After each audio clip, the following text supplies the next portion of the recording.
In today's lecture, I will first talk about protein extraction and solubilization, few precipitation methods which are commonly used for different type of protein sample preparation. Then we will talk about the removal of interfering substances.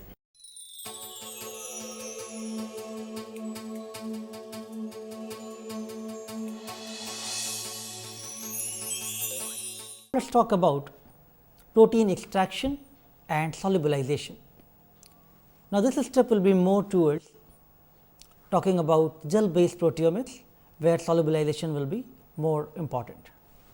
So, protein extraction, after performing the subcellular fractionation, so that the proteins can be enriched, which is you are going to be analyzing in your experiment.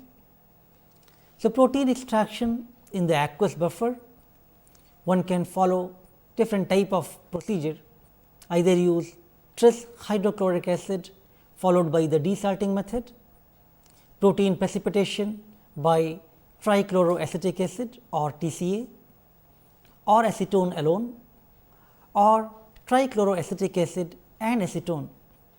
I will give you more specific composition and recipe when I will talk to you about a specific type of examples, how to perform protein extraction for serum, bacteria and plants. So, protein extracts should be soluble, it should be free from protein to protein interactions, protein to DNA or protein to RNA interaction. Similarly, there are different type of other cellular components present, and those should be effectively removed.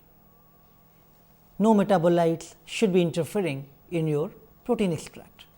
Sample solubilization is important because proteins naturally form complexes with membranes, nucleic acids as well as other proteins. So, to avoid all of these issues, sample solubilization is very important. The different components being used in solubilization, let us discuss one by one. First of all, let us talk about cheotropes, urea and thiourea. Urea is used as denaturant, which can solubilize and unfold most of the proteins to fully random conformations. Urea is a cheotropic agent, which helps in stabilization of the proteins, unfolding proteins, so that all the ionizable groups are exposed to the solution. Thiourea improves solubilization of membrane proteins more specifically. Mostly both urea and thiourea are both mixed together during the solubilization step. The different type of detergents which are also used in solubilization, such as SDS or sodium dodecyl sulfate, which is a very efficient solubilizing hydrophobic proteins. If you want to solubilize hydrophobic protein, SDS can be very effectively used, but due to its anionic nature, it limits its effectiveness for the conventional proteomic analysis. The SDS, the anionic detergent, is not compatible for isoelectric focusing. So, if you are preparing your protein preparation to perform two-dimensional electrophoresis, SDS should be avoided from the sample solubilization. If your objective is to extract the protein and separate that on SDS page, then SDS is very useful. So, if you want to do the 2DE or DIGE or different type of other advanced gel based proteomic applications, where you cannot use SDS, so deuterionic and non-ionic detergents are used for such applications. CHAPS, one of the deuterionic detergent, is most commonly used detergent used in protein solubilization when your objective is to perform two-dimensional electrophoresis experiments. It prevents non-specific aggregations through the hydrophobic interactions, and it helps in sample solubilization. Depending upon your sample type, different type of detergents could be useful. In few cases, ASB14 or sulfobutane detergents, they are better solubilizing agents.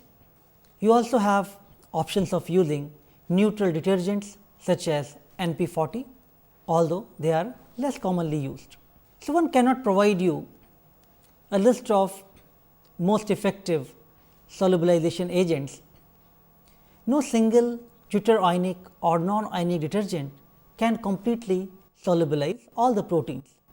So, depending upon your sample type, and if you know your sample is rich in a specific type of proteins, you need to try different type of detergents. Now, let us talk about reductants. In the solubilization, reducing agents cleave the disulfide bonds which are present between and within the protein chains, and it prevents the disulfide bond formation. Most commonly used reductants are dithiothritol, DTT, or beta mercaptoethanol. These are used for reduction of disulfide bonds which are present in the proteins. Tributyl phosphine or TBP, it is one of the non-ionic reducing agent, another very commonly used reducing agent when the aim is to increase solubility of the proteins. Often it is used in the 2DE based gel based proteomic applications. If your aim is to perform isoelectric focusing from your samples, the solubilizing agent should include the carrier ampholytes or immobilized pH gradient buffers. These are added in the sample solutions prior to the isoelectric focusing step, which we will talk in the next lectures when we talk about different steps involved in performing a gel based proteomics experiment. The ampholytes possess charge to charge interactions. They minimize protein aggregation and enhance the protein solubility. Different buffers or bases are added which sometimes minimize proteolysis and also help in the complete solubilization of proteins.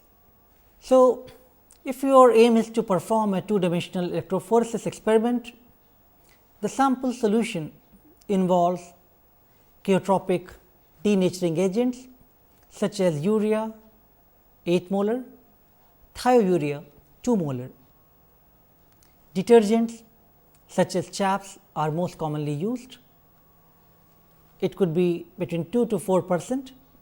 Commonly used reductant include DTT or beta mercaptoethanol 2 to 100 millimolar and carrier ampholytes in the concentration of 0.5% of BioLite. So, the sample solution components ensure that the protein solubility is good during the extraction and protein separation. A typical sample solution for the gel based 2DE application includes 8 molar of urea, 2 molar of thiourea, 4% chaps, 2% IPG buffer, 40 millimolar of DTT, as well as few other small components depending upon your sample type.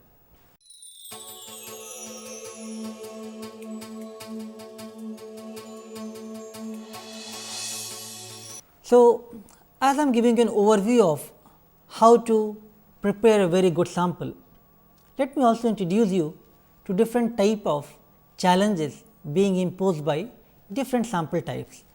So, if you are using the tissue culture grown cells, you have to grow in a medium which will be rich in different components including salt and serum proteins.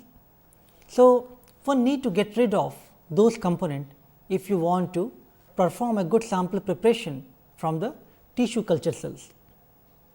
If you are interested in plant cells to extract the protein, those are very hard tissue and there are various interfering substances present there, phenolics and other salts. Now, you need to get rid of those interfering substances. Fungal cell such as yeast or other type of fungus, if you are interested in performing proteomic applications on these samples, you need to break open the very tough cells. So, the proteolysis problem also occurs in these samples. The bacterial cells, they have high ratio of nucleic acid to protein and cell lysis is also very tedious. Body fluids such as cerebrospinal fluid, they are very dilute. So, if you want to perform proteomic experiments on CSF, you need to concentrate your samples. Body fluids such as serum, those are very rich in abundant proteins as well as salt. So, you need to get rid of those abundant proteins such as serum albumin protein and remove the interfering salts. So, although the sample diversity is very much, samples are very complex, I will still try to take to representative example. One, the serum sample obtained from human. Second, the bacterial sample which will be taken from Bacillus species. By showing you the protein extraction and solubilization methods, I will try to give you the diversity and different type of methods being used to perform various type of proteomic applications. So, I will first start with the serum proteome analysis, but before we talk about how to perform the serum proteome analysis, it means all the proteins which are present in the human serum.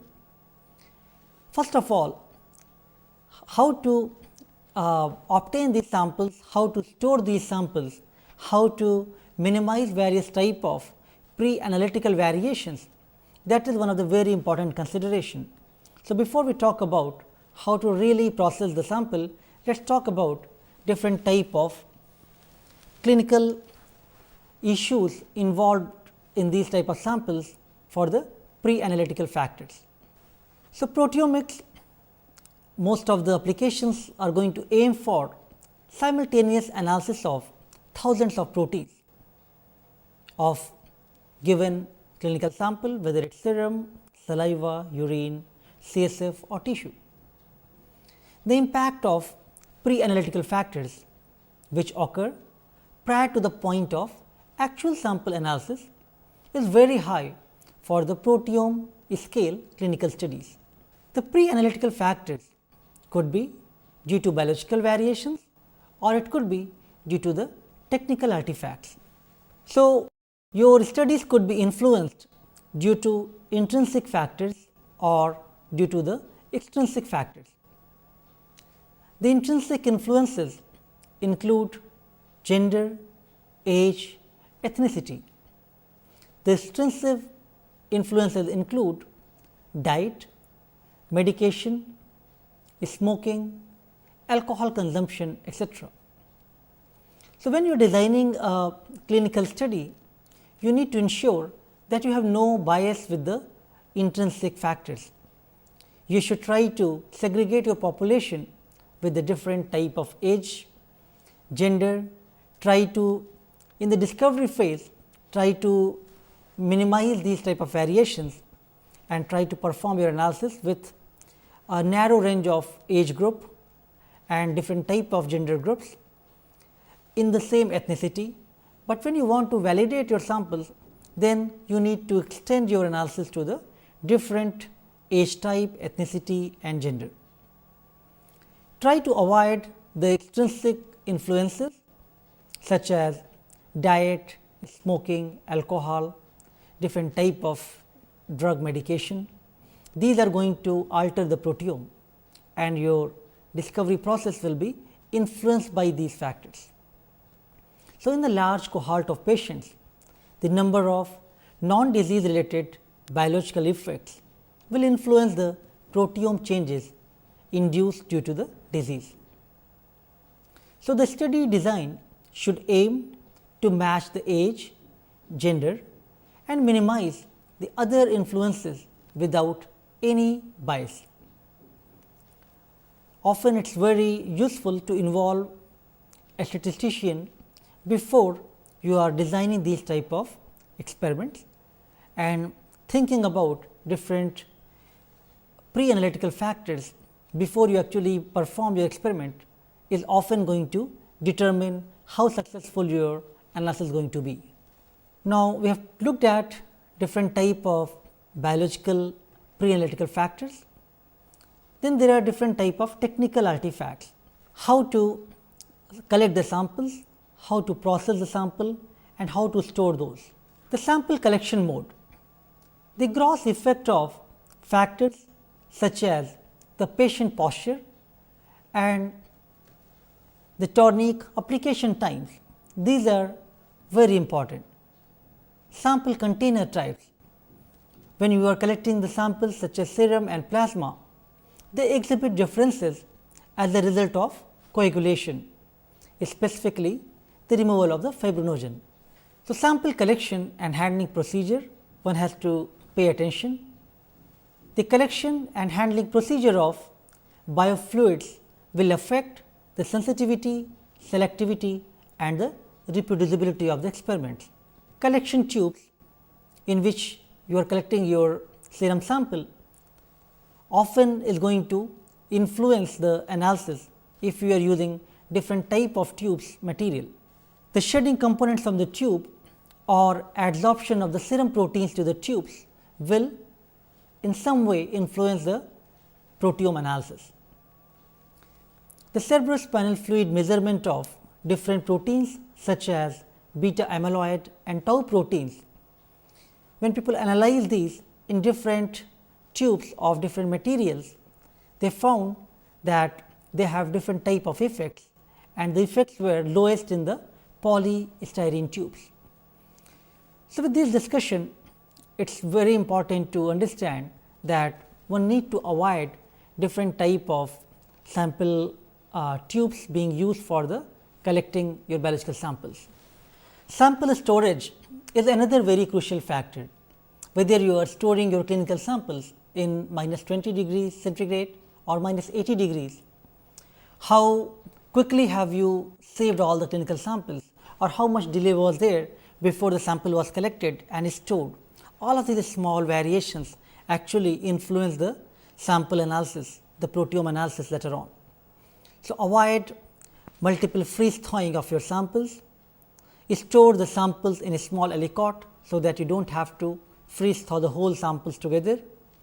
Avoid very long term storage or storage at the improper temperature. Try to use as freshly stored samples as possible, because if the samples are used and stored for the long time, the progressive degradation of unstable serum proteins may occur.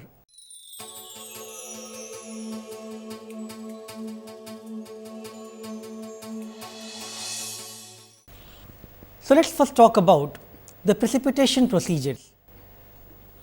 There are different type of precipitation methods available. I will go through one by one and then we can give you some recommendation about which ones can be more commonly used. So, let us talk about ammonium sulphate precipitation, which is one of the most previously used method from the classical way of performing the experiments. The ammonium sulphate precipitation was used, although its use is not so common when you are preparing the samples for the proteomic application, but this one still remains a good choice. So, ammonium sulphate precipitation, due to the high salt concentration, the proteins lose water in their hydration shell, they aggregate and precipitate out of the solution. So, if you add ammonium sulphate at greater than 50% of concentration and up to its full saturation, the protein precipitation will occur, and then by performing the centrifugation step, this can be recovered. Now, let us talk about the acetone precipitation.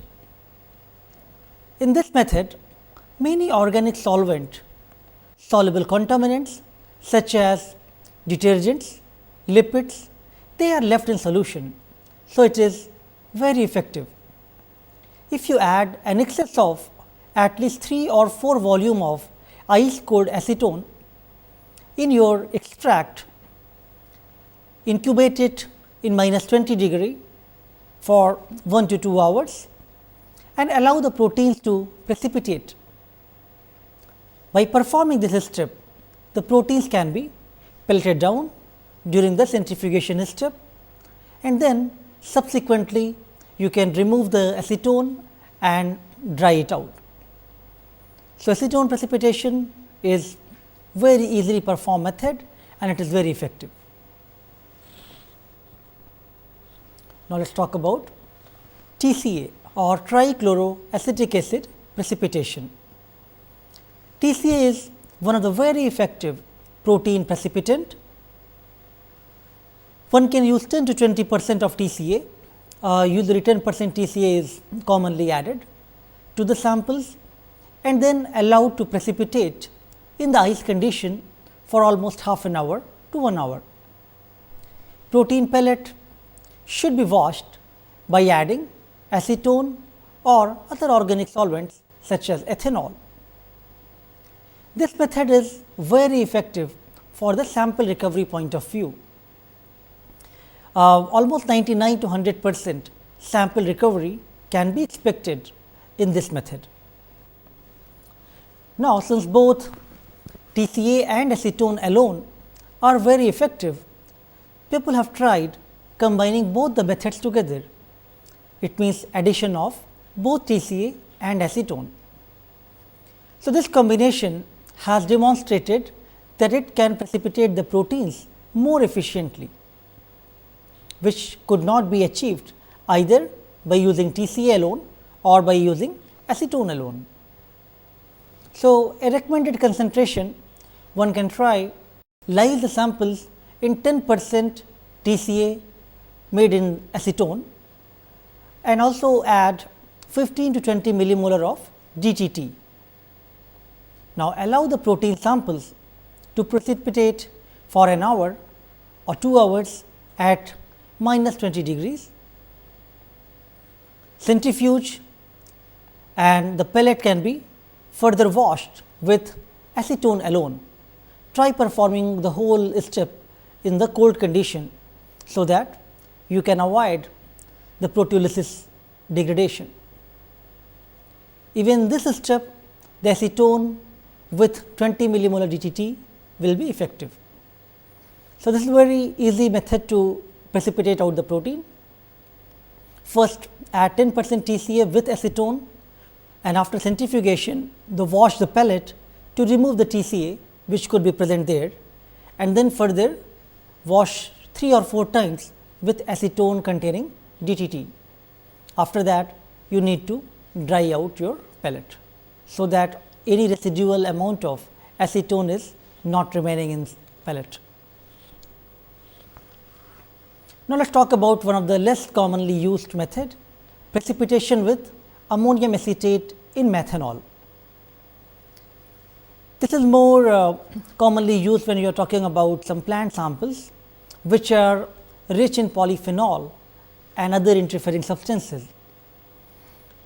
So, by using this precipitation, proteins are extracted in phenol and subsequently precipitated by addition of 0.1 molar acetate in methanol.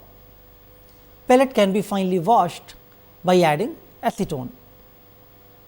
So, as I mentioned, this is less commonly used method, and for some specific application, people try different type of precipitation and washing steps.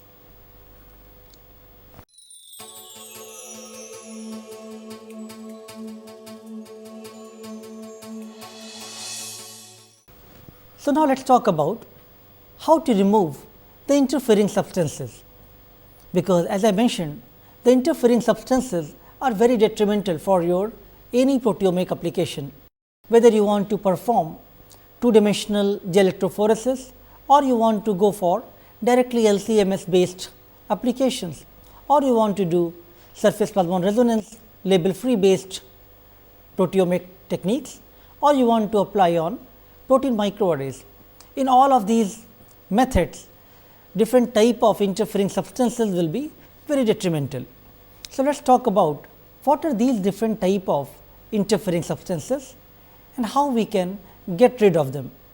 It is probably not possible to completely remove these interfering substances, but at least partially if we can remove them, that will ensure the success of your further experiment. So, we need to remove the contaminants, and these contaminants include salt, a small ionic component, polysaccharides, nucleic acid, lipids and many other small interfering components. So, if your aim is to perform two-dimensional electrophoresis experiment, please ensure that you have removed salt very efficiently. Otherwise, it is going to interfere in the isoelectric focusing step. Now, there are different type of contaminants which may also affect the quality of your proteomic experiment, such as polysaccharides, lipids, nucleic acids. These type of components can form complexes along with the proteins by electrostatic interactions, and when you are separating the proteins by using gels, they can form clog on the gel. So, in the gel based proteomic methods, these type of components, these artifacts are going to affect the quality of the experiments very much. Let us first talk about salts and buffers. During your entire processing, you use different type of buffers, and residual buffers are always there which could affect the overall sample preparation. Now, salt is also present due to the sample type, the kind or the nature of the sample itself. For example, if you are talking about biological fluids such as urine, plasma or serum, these samples are already very much rich in the salt content. Similarly, there are different type of plant cells which are quite rich in the salt contents. So, if you want to remove these salt, you have to follow different type of salt removal method. These methods could be dialysis, spin dialysis, gel filtration method, precipitation and resolubilization. Dialysis is one of the most commonly used method, in which in a dialysis membrane you can add your sample, the protein along with salt or other interfering components, and in the water or different buffer condition, slowly the salt can be eliminated out. Only problem here is your sample volume can be very dilute and it can become very much. So, if your application requires concentrated solution and with a small quantity, then this may not be the very popular choice for doing the application for the proteomics. There are other methods based on the precipitation of proteins with dyes. Those are also commonly used depending upon your proteomic application. Then there are nucleic acid contaminations. Nucleic acids, if they are present as a trace amount or in the more amount in the protein extract, they can increase the sample viscosity, and later on if you are separating the proteins on two-dimensional electrophoresis gels, it is going to show background smear or different type of streaking. The high molecular weight nucleic acids such as DNA or RNA, they can clog the gel pores, which will be used for gel based proteomic applications. These nucleic acids can bind to the proteins through electrostatic interactions, and it will interfere in the isoelectric focusing step, and it may ultimately result into severe streaking. The nucleic acid can also form complexes with the carrier ampholytes, which are added during the isoelectric focusing step. So, how to remove the nucleic acid contamination removal? To remove the nucleic acid contamination, your sample should be treated with protease free DNase or RNase mixtures, and you can accomplish this by addition of 1/10 of the sample volume of the solution containing 1 mg per ml of DNase, 0.25 milligram per ml of RNase and 50 millimolar of magnesium chloride. Please perform these steps in the cold conditions. Try to keep this reaction in ice, so that you are effectively performing the nucleic acid contamination removal. So, now let us talk about polysaccharide contamination. Similar to the nucleic acid, polysaccharides, they may also cause problem. However, the severity will be less as compared to the nucleic acid contamination. There are different type of uncharged polysaccharides such as starch, glycogen, and these are very large molecules. So, they can clog the pore of polyacrylamide matrices, similar to what we talked for the nucleic acid. So, how to remove these type of polysaccharide contamination?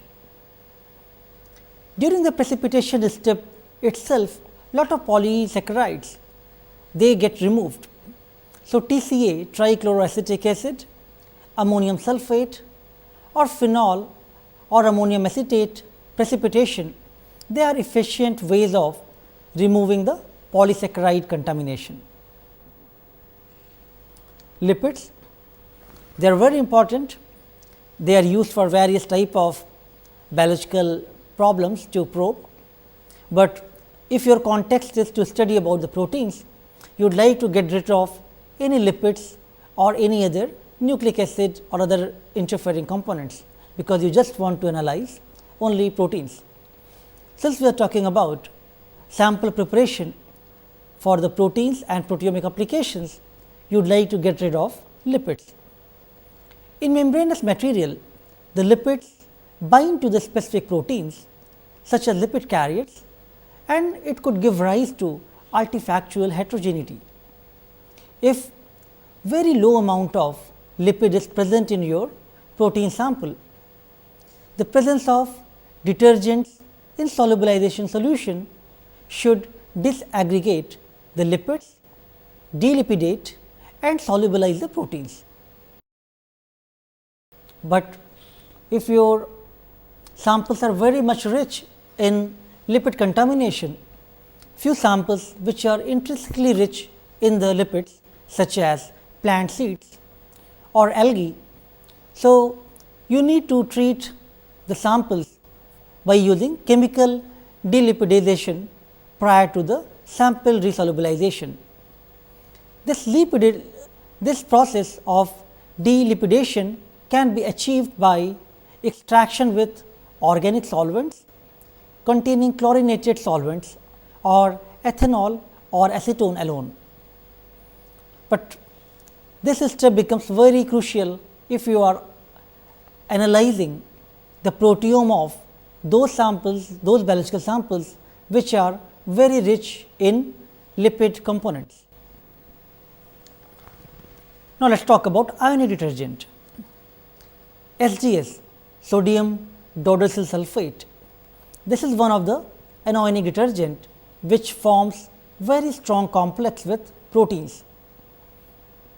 We will talk about SDS and how it can be used for gel electrophoresis such as SDS page.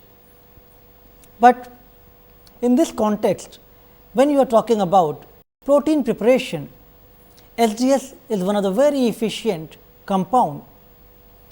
However, if you later on your aim is to perform protein separation by using isoelectric focusing or other gel based methods, it is going to create some problems, because it will result into the SDS will bind to the proteins, which will result to the negative charge complex, and that will not focus unless the SDS is removed from the protein sample mixture. SDS solubilized sample can be diluted by using high concentration of non-ionic or deuterionic detergents, which are Chaps, Triton X100, and we have talked about all different type of detergents in the last lecture. So, you can try different type of non-ionic or deuteronic detergent.